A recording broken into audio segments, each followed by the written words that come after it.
आजादी की लड़ाई से झारखंड के आंदोलन तक तिरंगा प्रतिरोध का प्रतीक बना है। साहित्य, सिनेमा, समाज में इसकी मौजूदगी आजादी की बात से सनातन है।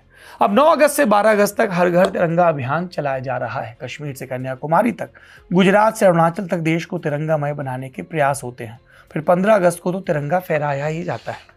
सरकारी आयोजन में भी तिरंगा है और सरकारी विरोध में भी तिरंगा है। मतलब तिरंगा ना तो पक्ष है ना विपक्ष है।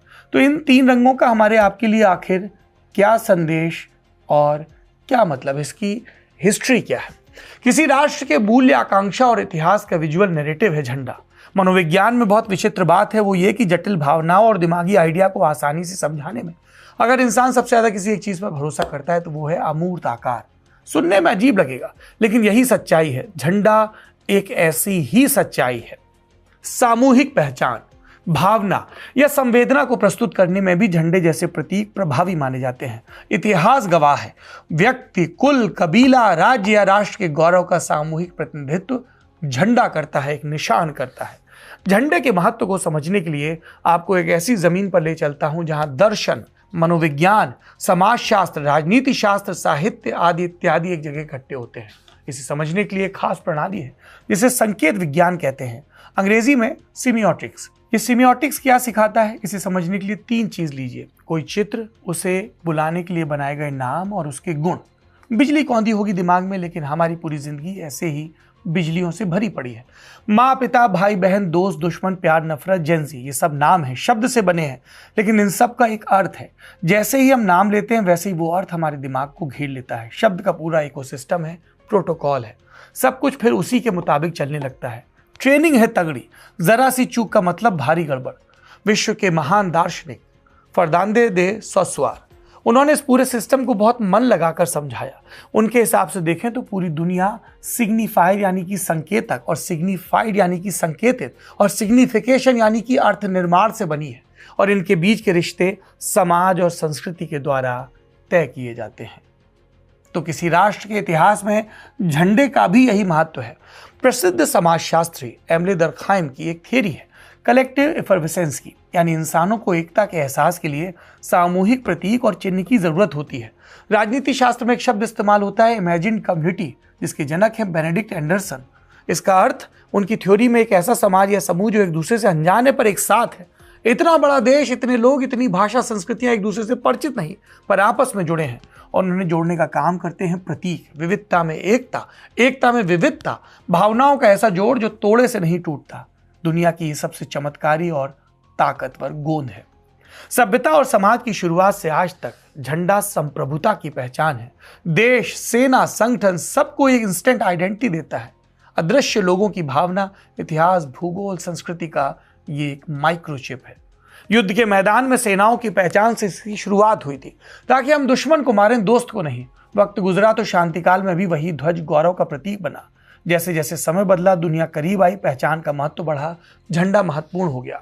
2 विश्व युद्ध के बीच अपनी आज़ादी की सबसे कठिन लड़ाई लड़ने वाले भारत ने भी झंडे में ही अपनी पहचान खोजी।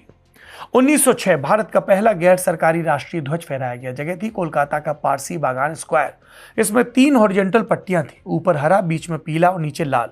हरी पट्टी में 8 अधखिले कमल थे और बीच में वंदे मातरम लिखा था।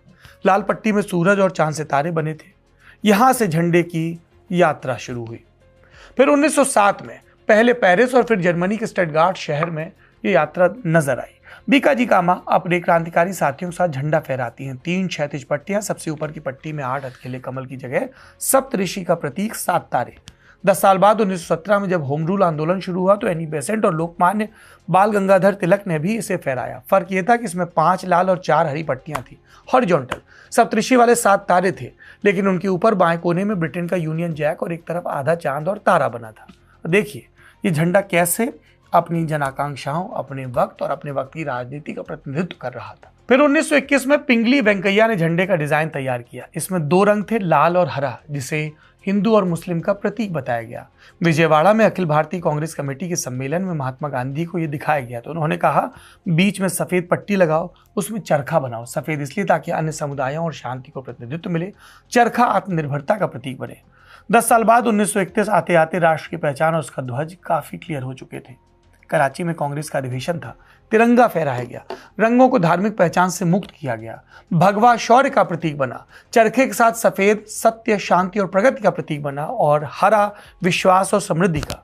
इसके ठीक 16 साल बाद 22 जुलाई 1947 को संविधान सभा ने तिरंगे को राष्ट्रध्वज के रूप में स्वीकार किया। फर्क यह था कि चरखा हट गया, उसकी जगह धर्मचक्र को दी गई, जिसका रंग नीला है, 24 तीलियां हैं। इसे सम्राट अशोक के सारनाथ स्तंभ से लिया गया। चक्र को निरंतरता और गतिशीलता का प्रतीक बनाया गया। 24 तीलियां 24 घंटे का प्रतीक मानी जाती हैं। चरखे की जगह अशोक चक्र लगाने से गांधी जी दुखी बताए गए। उनका मानना था कि चरखा स्वावलंबन और श्रम का प्रतीक है। तब नेहरू ने समझाया कि चरखे की वजह से झंडा दोनों तरफ से एक जैसा नहीं दिखता, जबकि अशोक चक्र से एक समान रहता है। जवाहरलाल नेहरू और डॉक्टर राधाकृष्णन ने जोर देकर कहा कि तिरंगे में 3 रंगों का किसी धर्म और संप्रदाय से भी कोई रिश्ता नहीं, ये पंथ निरपेक्ष है।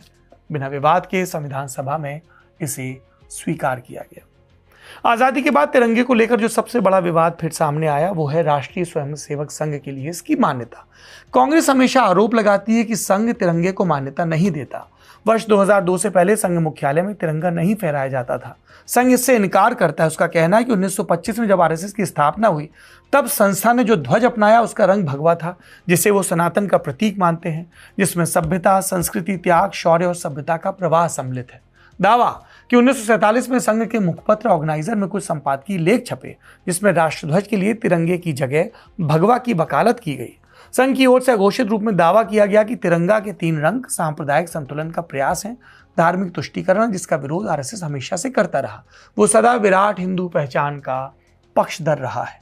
यहाँ पर एक साहित्य का जिक्र करेंगे। राष्ट्रीय स्वयंसेवक संघ के दूसरे सरसंघचालक माधवराव सदाशिवराव गोलवलकर, जिन्हें संघ में गुरु जी के नाम से जाना जाता है, उनकी किताब है बंच ऑफ थॉट्स। इसमें वो लिखते हैं, प्राचीन राष्ट्र का एक ही ध्वज हो सकता है और वो है भगवा ध्वज।